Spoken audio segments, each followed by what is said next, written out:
"What on earth is that?" I murmured, my eyes narrowing at the garish white plastic contraption lashed to my fence with zip ties, an unwelcome blight. Mere moments before, the only sounds had been the chirping of June bugs and the gentle panting of my dog, Buddy, beside me on the porch steps. 120 acres of tranquility, a hard-won peace I'd purchased with sweat and scars, having fled a life dictated by orders and pandemonium. No superiors, no pre-dawn demands. Just me, my canine companion, and my goats, including Queenie, observing from her dusty corner, an attractor older than my own weary knees. It was the sort of profound quiet that allows one's spirit to unfurl. The sign was a proclamation of the absurd. Notice, property under review. Simmons Valley. HO, compliance required. Whore. Out here.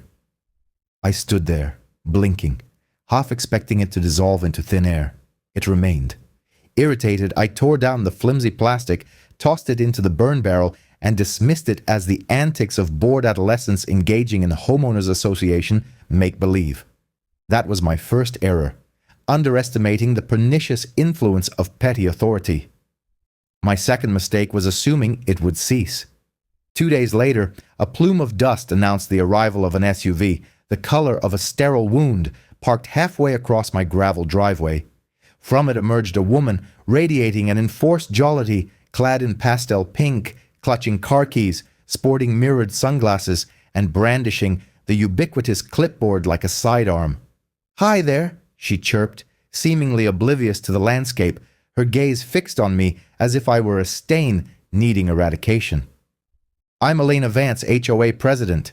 Just welcoming you, HOA." I blinked. "Simmons Valley Homeowners Association." She beamed, a predatory gleam lurking behind the mirrored lenses. "Maintaining visual and environmental standards." I couldn't help but chuckle. "Ma'am, the only visual standard out here is avoiding cow patties."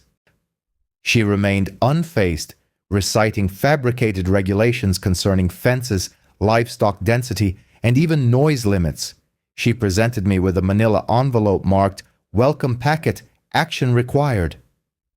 "We don't cite the goats," she stated sweetly, before pirouetting on an orthopedic heel, "only their owners." Inside were pages of concocted rules, with diagrams of my barn circled in red. Apparently my satellite dish constituted a visual obstruction. I incinerated it. The signs reappeared, larger, laminated, this time nailed firmly in place. Then came the enforcers, 2 men in their late 30s, identical car keys dangling, wearing vests adorned with iron-on patches that read HOA Patrol. They ambled along my fence line, communicating via walkie-talkies as if securing a national border. I stepped onto the porch. They froze. "Conducting a compliance sweep," one mumbled nervously. "You're trespassing," I replied flatly. "Leave." They departed, but not before one dropped his clipboard. Within it lay crude patrol maps, properties marked with red X's.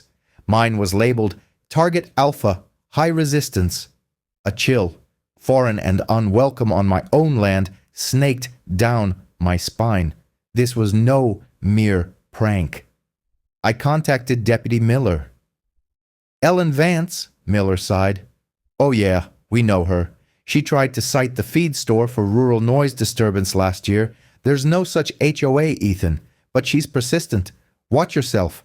Persistent no longer felt like the appropriate descriptor. Calculating seemed more fitting, and I realized I needed to prepare, not for pranksters, but for whatever was unfolding.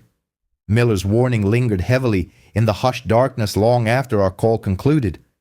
Persistent felt like an understatement for Ellen Vance. Calculating was closer, perhaps even predatory.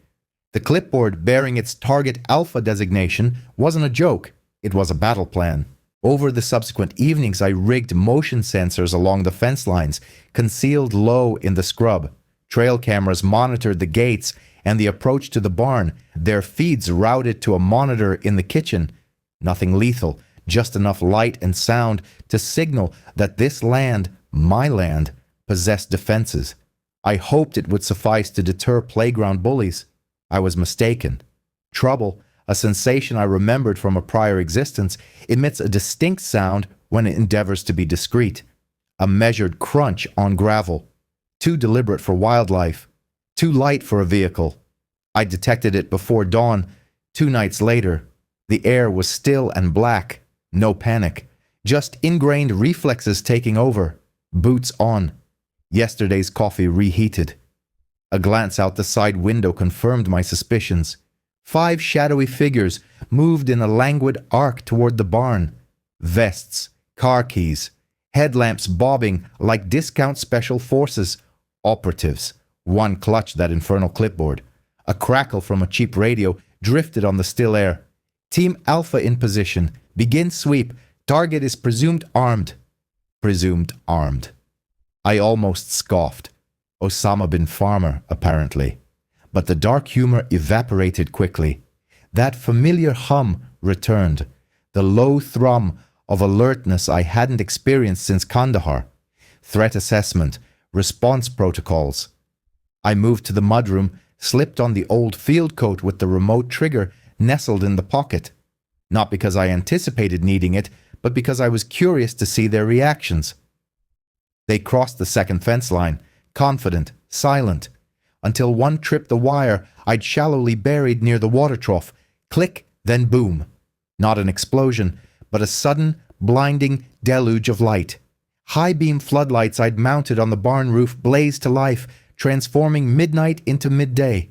Simultaneously, sirens wailed from 4 distinct points, ricocheting off the barn walls, creating a disorienting echo chamber. Chaos erupted. 2 men dropped flat. One yelped and scrambled behind the trough. Another stumbled directly into Queenie's enclosure fence. A grave miscalculation. My typically placid goat lowered her head, butted him squarely in the thigh, and flipped him onto his back. She stood over him, head tilted, as if demanding an explanation. I stepped onto the porch, sipping my coffee, letting the cacophony wash over the scene. "Good morning, gentlemen," I announced, my voice steady. "Planning to introduce yourselves this time, or were you hoping for another element of surprise?" The clipboard-wielding individual staggered to his feet, attempting to regain his composure. "We are acting under HOA Emergency Code 7A to seize non-compliant property," he blustered. "Code 7A?" I raised an eyebrow, taking a step down. "Did you fellows conjure that up in a coloring book? It reeks of desperation and cheap ink." "We are empowered by community vote," another stammered, fumbling with what appeared to be a taser. "This is a citizens' enforcement zone. We are within operational bounds." "You're on my property," I stated calmly, my voice deepening. "Armed, threatening seizure under fabricated laws printed on a library computer." The clipboard guy thrust a folder at me. "This document authorizes—" I snatched it. Half the pages were marked draft. One bore a coffee ring, and what suspiciously resembled melted cheese adhered to its corner. "This looks like it was penned by a sleep-deprived 10th grader with authority issues." Suddenly, new lights, red and blue this time, pulsed down the driveway. Gravel crunched under official tires. Deputy Miller's cruiser rolled in, slow and loud. The HOA enforcers froze. The clipboard guy hissed, "Abort!" Too late. Miller stepped out, squinting into the blinding lights, taking in the scene. One fake cop still being stared down by Queenie, another practically burying his face in the dirt. He looked at me, his expression deadpan. "Callahan, what in the world is this?" "Pre-dawn theatrics," I replied, gesturing with my mug. "Opening act, HOA SWAT team." Miller turned to the group. "Hands where I can see them. Drop the clipboards." One actually attempted to argue. "We're acting under civilian compliance jurisdiction." Miller strode over, ripped the cheap badge from the man's vest, and held it aloft. "Compliance Officer Tier 2. Buddy, you're lucky it doesn't say Malcop." He picked up a dropped binder. "Leather-bound, homemade. Simmons Valley Compliance Authority. Internal Codex." He flipped through laminated pages, charts, violation classes. Class 1, fencing misalignment. Class 2, unauthorized rooster activity. He snapped it shut. "I've witnessed cults with fewer regulations." He looked back at the trembling men. Who instructed you to enforce this protocol? Karen, one finally mumbled. Vance, of course. 3 arrests, 2 citations for trespassing. Later, Miller discovered another list tucked inside Vance's ridiculous codex. A spreadsheet. Names. Mine was highlighted. Obstructionist, high threat. Others were crossed out. Neighbors who had recently sold their properties. Miller whistled low. This isn't just cosplay, Ethan. It's coordinated, targeted, he sighed, rubbing his temples. I'll call in a fraud investigator, but you should know she isn't going to quit. People like this, they double down. He was correct. The lawsuit arrived 2 days later, delivered by courier, thick and smelling of expensive paper, filed by a real lawyer from the city. Hostile disruption of sanctioned community action, undermining volunteer enforcement personnel, intentional obstruction. It was impressively worded nonsense. Someone with significant financial backing was funding Elena Vance. Tucked within, separate from the legal jargon, was a typed list, potential witnesses, contacts. One name leapt out, circled with a single chilling word next to it, informant, Mark Jenkins. The neighbor who had helped me erect my barn shared beers on my porch. My gut clenched. The betrayal felt colder than the pre-dawn air. I confronted him later that day, finding him mending a fence post, deliberately averting his gaze from my property. I didn't raise my voice, merely held up the paper. Mark, what on earth is this? He wouldn't meet my eyes, his knuckles white on the post driver. Ethan, She said they threatened things. His voice trailed off, lost in the dirt between his worn boots. Said if I didn't report on who came and went, I'd be next on the list. Non-compliant. He finally looked up, misery etched across his face. I have kids, Ethan. A mortgage. I simply nodded once, a bitter taste in my mouth, and walked away. Vance didn't stop there. She launched a full-blown propaganda campaign. Flyers appeared staked along the county road. Aerial shots of my ranch were labeled Zone B, non-compliant, high risk. Bullet points enumerated my transgressions: unauthorized livestock, illegal fencing, documented verbal hostility. Neighbors were advised to avoid unsanctioned contact, and it worked. Waves of averted gazes. The feed store owner quietly added a search charge to my bill. Vance convened a rally in her driveway, attended by perhaps 15 lost souls, some already sporting HOA safety vests. Pointing across the road at me, watching silently, she declared me a threat to community order. Then came the laminated notice slipped under my door. Resident classification. Tier 3. Critical, non-compliant. Demands included painting my barn a neutral gray, removing livestock, and attending a re-education seminar in her garage. Location: Karen's garage. I nearly choked. This was Orwell with a polo shirt. The harassment escalated, turning uglier. 2 of my trail cams went dark, then a third suffered severed wires. A white sedan with tinted windows idled down the road for hours, registered to an entity called Community Horizon Outreach. Miller traced it back to a shell nonprofit directed by Vance herself. The final indignity arrived that night. I heard Buddy whimpering near the barn, a sound that pierced me to the core. I found him behind the ATV, trembling, holding up one paw. Blood, dark against his black fur, stained a deep, clean gash on his paw pad. My breath caught. Kneeling beside him, my heart pounding with a sudden cold dread, I swept the floor nearby. My fingers found them. Jagged shards of green bottle glass, deliberately scattered, almost concealed near the rear barn door where he habitually slept. Not an accident, but a message. A cold, sharp fury, unlike anything I'd experienced before, settled deep in my chest. They hadn't just crossed a line. They had shredded it, dipped it in poison, and spat upon it. Gently picking Buddy up, whispering reassurances, I carried him inside. This was no longer about bylaws or aesthetic standards. This was malicious. This was personal. Miller arrived, collected samples, his face grim. This was deliberate, Ethan. A message. I understand, I replied, my voice tight. That night, sleep eluded me.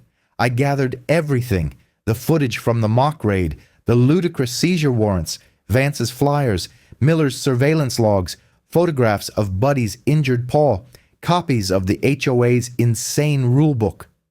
I uploaded it all to a public video platform with a simple caption, "When the HOA thinks they're the FBI, Simmons Valley meets Ellen Vance." Then I hit publish. Time to see how they liked the floodlights. The internet did what the law had not yet, at least not entirely. The video exploded. Within hours, comments flooded in, support, outrage, and chillingly similar accounts from other rural enclaves across the country. Shares climbed into the hundreds of thousands. Vance's online defenders evaporated like morning mist. Half her compliance team, according to Miller, had resigned via text message.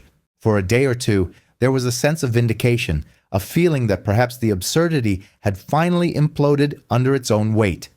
Then, 2 days after the video went viral, silence fell as her sensible walking shoes crunched on my gravel. No SUV, no backup, no clipboard. Just Alina Vance walking up my driveway, a plain manila folder held loosely at her side. She stopped 10 feet away, her face unreadable behind the ever-present sunglasses.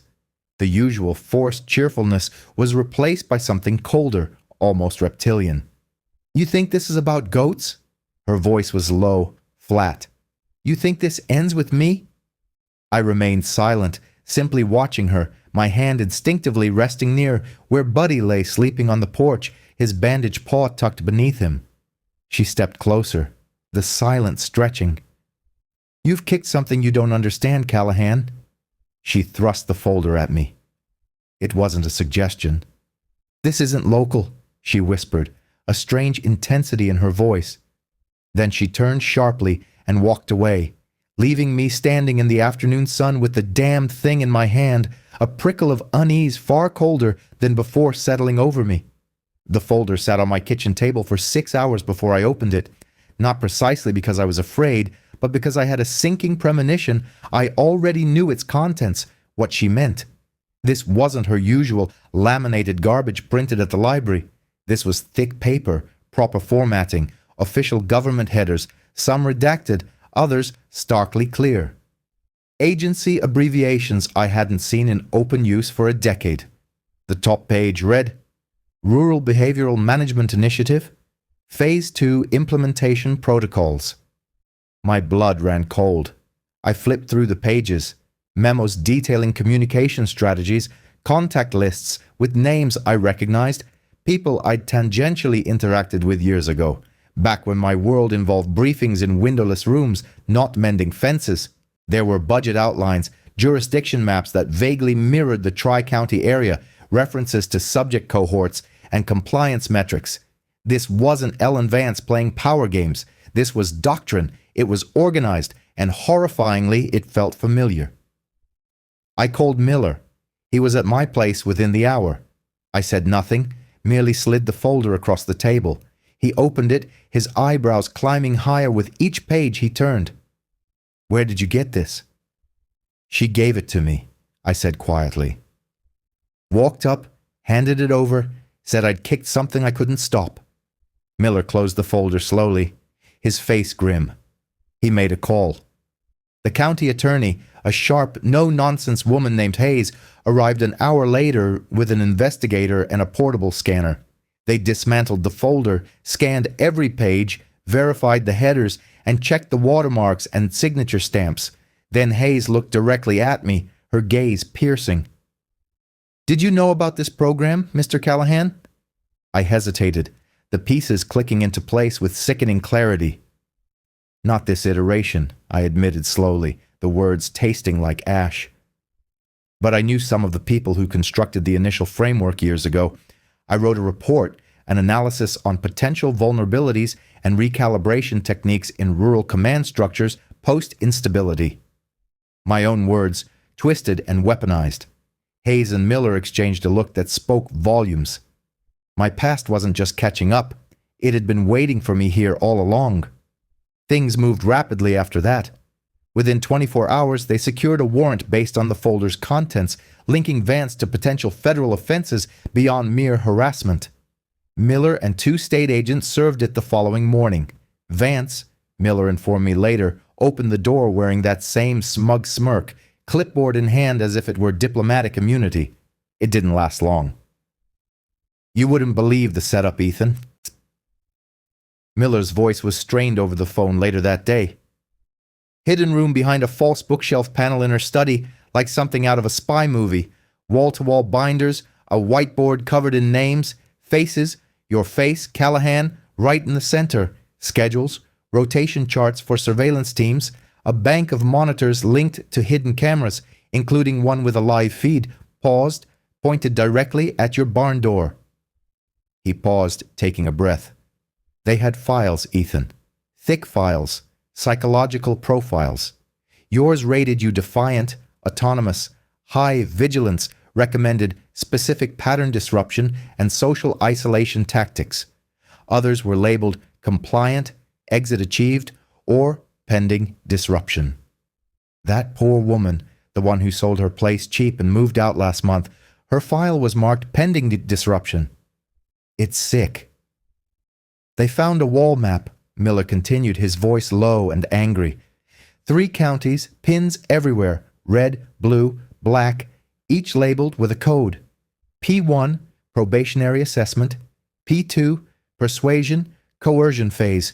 P3, physical relocation encouraged. This wasn't just an HOA gone rogue. It was calculated, coordinated psychological warfare.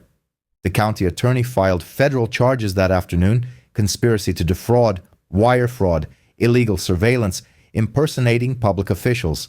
But the most chilling discovery came from the digital forensics team examining Vance's computers. One of the primary digital signatures authorizing the Phase 2 proposal belonged to General Mark Harrison, retired 3-star general, an old intelligence officer I'd crossed paths with years ago during a joint task force briefing. Last I heard, he was running a very private, very lucrative consulting firm in Washington, D.C. The network wasn't just local, it reached high, and they found mention, Miller told me, of one last, heavily encrypted drive in Vance's hidden office, labeled simply Phase 4 Contingency. Contingency for what? Failure, resistance, whatever it meant. It implied they had planned for things to go wrong, planned for someone like me, and the fight, I suspected, was far from over. It was merely entering a new, more dangerous phase. Knowing about a Phase 4 contingency didn't make waiting for it any easier. The quiet on the ranch felt brittle now, stretched thin over a silent dread. Learning that General Harrison, a man I vaguely knew from my past life, had signed off on this perversion, twisted something cold in my gut. This wasn't just some rogue program. It had roots. I reinforced the barn door hinges, double-checked the frequencies on the old theft deterrent system I'd rigged years ago for heavy equipment haulers, a system designed for noise and disorientation, not harm. Sleep came in shallow fits. Buddy pressed close beside the bed, his ears twitching at every night sound. Then, just after 4 in the morning, 3 days after Miller's call about the house search, I heard it. A new sound. Not the clumsy buzz of Vance's earlier toys. This was a low, efficient hum, cutting through the pre-dawn stillness. Faster, smaller than the previous drone. Smarter. It didn't hover. It swept low over the barn roof, buzzed the tree line bordering the west pasture, and vanished as quickly as it appeared. 15 minutes later, conducting a tense perimeter check with a high-powered flashlight, as the first hint of gray touched the eastern sky, I found it near the north fence line, where the drone had lingered. A perfect circle, perhaps 3 feet across, burned black into the damp earth. 2 clean slash lines cut through the middle like a precise, deliberate X, the same symbol Miller's contacts had found, marked on other non-compliant properties in adjacent counties. It wasn't just a warning anymore. A signal had been sent. They were approaching. No prior contact, no official notification, not even another laminated decree. They simply materialized. My initial detection came via the southwestern thermal surveillance system. 3 distinct heat signatures emerged from the wooded perimeter, an area inaccessible to vehicles. They hadn't arrived by car. They had been lying in wait. Now they were advancing toward the access road, moving with an unnerving synchronicity that Vance's haphazard patrols never possessed. Clad in reinforced black vests, heavier than before, and dark, sturdy boots, They carried muted communication devices clipped high. One individual still clutched a clipboard, a quaint emblem of their bureaucratic roots, but the other two, they carried rifles, genuine firearms, sleek, contemporary sporting rifles, held with practiced ease and slung securely. Panic was not an option. I deactivated the laptop displaying the surveillance feeds, secured the barn door from the interior mechanism, and calmly returned to the porch. I took a measured sip of coffee, kept perpetually warm as a habit. I observed their approach, three indistinct forms solidifying out of the twilight. They halted at the edge of the gravel path, spreading out slightly. Silence prevailed. I remained silent as well. Eventually, the individual with the clipboard stepped forward. The same detached demeanor as before, but now infused with a palpable resolve. "We are here to initiate the seizure protocol," he stated, his voice utterly devoid of the apprehension displayed by Vance's prior contingent. He held aloft a single laminated sheet, reminiscent of a religious artifact. "You have failed to comply with the mandated re-education directives," he intoned. "Your vehicle and property are designated for forfeiture under Emergency Clause B9. Clause B9. I maintained a steady tone, my gaze sweeping over the other two. One was visibly agitated, his eyes flicking towards the dense tree line, his hand habitually adjusting the strap of his rifle. The other exuded an unnatural calmness, his eyes vacant, fixed not on me, but slightly beyond, toward the structure behind me. Dangerous, another fabricated narrative from Ella Lanena's workshop. "You have been identified as a primary node of descent," the clipboard bearer continued, unperturbed by my interjection. The calm operative advanced a half step. The jittery one shifted his stance. "You are outnumbered, Callahan. Do not complicate this." "Tell me something," I replied, taking a deliberate step forward myself, shifting my weight onto the balls of my feet. "Who trained you?" The clipboard bearer paused for a fleeting moment. That was the confirmation I needed. Not law enforcement, not ideological converts, but zealots trained just enough to be formidable. They advanced another step in unison. I retreated a single pace onto the porch, my thumb finding the concealed actuator on the robust wristwatch I hadn't worn in years. A low hiss, followed by a solid thud, as robust steel barriers, substantial enough to withstand a direct impact from a truck, ascended hydraulically from the driveway, effectively blocking any vehicular egress or straightforward ground-level retreat. Motion sensors activated silently. Floodlights illuminated the area. Not the steady beams from before, but disorienting, strobing red and white lights pulsed at unpredictable intervals, designed to overwhelm the senses and induce vertigo. The effect was immediate. The clipboard bearer shielded his eyes. The agitated operative staggered, instinctively raising his rifle, blinded by the strobes. That was his error. Under the cover of the initial concussion of a flashbang deployed automatically from the eaves, a pure sonic and concussive blast, devoid of shrapnel, I moved low and swift down the side steps, rolling beneath the railing.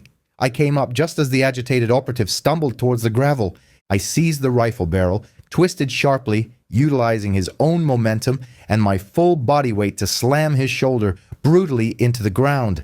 He collapsed without resistance, the air expelled from his lungs, the rifle skittering away. The calm operative had turned, attempting to flee, but froze as the piercing, oscillating shriek of the old equipment theft alarms blared from 4 strategically placed speakers across the field, their sound waves manipulated to ricochet off the barn, creating a disorienting cacophony of echoes. He clapped his hands to his ears, momentarily incapacitated by the sonic onslaught. Just as I was about to engage him, new lights swept the scene. Steady headlights this time. Weapons lowered. Deputy Miller's voice cut through the wail of the alarms. His patrol car glided to a stop behind the steel barrier. Sidearm drawn. Additional officers emerged behind him. Legitimate law enforcement. A proper response. The clipboard bearer, still disoriented, fumbled at his belt. Miller discharged a single warning shot, not into the air but into the dirt, sending a puff of dust erupting between the man's boots. "Now," I instructed. They dropped their weapons. All 3. Then, astonishingly, 4 more individuals emerged slowly from the woods, hands raised high, 7 in total. Armed, trained, perhaps not expertly, but sufficiently. As Miller and his deputies began to apprehend them, Miller discovered a badge affixed to the interior of one of the vests. He held it up for me to see later. Sleek, metallic, a professional-looking enforcement tier 1 Phase 4 certification. They were not mere common criminals. They were specialized units. Just before they escorted him to the cruiser, the calm operative, the one whose gaze had remained unblinking throughout the chaos, met mine through the bars. A faint, chilling smile touched his lips. "Phase 4 is not about you," he murmured, his voice barely audible above the idling engines. I remained silent, maintaining his gaze. "You believe this was about land?" He leaned in, his voice dropping even lower. "It is about disrupting established patterns." He paused, the smile widening slightly. "You are not the adversary, Callahan. You are the prototype." He then gave a single wink before the deputy firmly guided him into the vehicle. Prototype. The word reverberated in the sudden stillness, colder than the scorched emblem on the ground, colder than the steel barriers still guarding my driveway. The flashing lights receded, leaving the ghost of the sirens echo in the pre-dawn air. The subsequent cleanup was methodical. Deputies collected weapons, secured evidence, and transported the 7 members of Phase 4, Ground Team Unit 7. Miller later confirmed they were largely phantoms, possessing expertly fabricated identification with minimal traceable records. They invoked obscure operational security protocols when questioned, indicating they were trained, funded, and expendable. But the calm operative's words, prototype, lingered. They resonated with the cold precision of that burned symbol on my property, suggesting a purpose far exceeding mere intimidation or property acquisition. It inevitably drew me back to the final item Miller had retrieved from Vance's concealed office during the search. A small encrypted hard drive marked solely in black marker, Callahan, contingency prototype.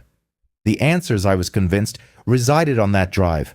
It took several hours to breach the security layers, layers I recognized with a grim, unwelcome familiarity from my past. Then, the screen flickered. A logo appeared. OPRM, Operational Rural Management, a program name I hadn't heard mentioned in over a decade, as I had contributed to drafting initial concept papers and threat assessments concerning rural network vulnerabilities long before it had apparently devolved into this monstrosity. And there they were, scanned copies of my own memoranda, my analyses distorted into schematics for infiltration, conditioning, pressure, and correction, drone footage logs, time-stamped over months, audio recordings captured by hidden microphones near my barn, conversations with Miller, even myself, absent-mindedly whistling while mending fence posts. My classification glowed on the screen. Subject, Callahan. Classification, autonomous, strategic influence, high potential, resistance, confirmed geo-adaptive. They had not merely observed me, they had dissected me. Then came the audio file that nauseated me. My own voice, younger, more assured, recorded from a secure briefing years ago, outlining suggested protocols for identifying and managing outlier behavior clusters in volatile regions. They had employed my own damned playbook against me. Files confirmed Ellen Vance was merely the local operative, the lead for the beta testing, recruited and managed through the Community Horizon Outreach Shell nonprofit, funded indirectly through channels linked to General Harrison's consulting firm. I was not the primary adversary, I was the primary test subject. Then, the final file, a video labeled Message Tier Alpha. Elena Vance filled the screen, composed with a faint smile, as if delivering a public service announcement. "If you are watching this, Ethan," she began, her voice smooth, "then you have seen the truth. I did not initiate this, but I believed in the necessity of order. I still do." Her eyes held mine through the screen. "Individuals like you do not comply. You disrupt. You resist the established pattern. That is why we needed you. You have shown us precisely what genuine resistance looks like. She leaned slightly closer. And how, eventually, to break it? The screen went black. Not break me, I realized with cold fury. Break resistance. I was the template. I compiled everything, the contents of the drive, my own logs, Miller's reports, the evidence from both raids. I bypassed the press, knowing how effectively OPRM's network could obscure facts. I submitted a formal, detailed federal whistleblower complaint the following day, naming individuals, including General Harrison, and attaching irrefutable proof. The repercussions were swift, tumultuous, and largely occurred behind closed doors. Oversight committees convened. Heads rolled quietly within agencies I had long forgotten. OPRM was officially decommissioned once more. Ilalanina Vance faced a new array of federal indictments. Her expensive legal counsel proved significantly less effective. Life on the ranch settled into a new form of quiet. The fences remained intact. The goats continued their vocalizations. Buddy recovered, though he would always walk with a slight limp, a permanent reminder. But the silence felt different now. Charged. Occasionally, Buddy still emits a low growl when an unfamiliar truck slows inexplicably at the gate. It never stops, but it always pauses. Messages still arrive intermittently from strangers in other states. It began here too. They called it a volunteer coalition. The documents appeared legitimate. I share what little I can. Do not delay. Document everything. If they have already drawn the map, you are already on it.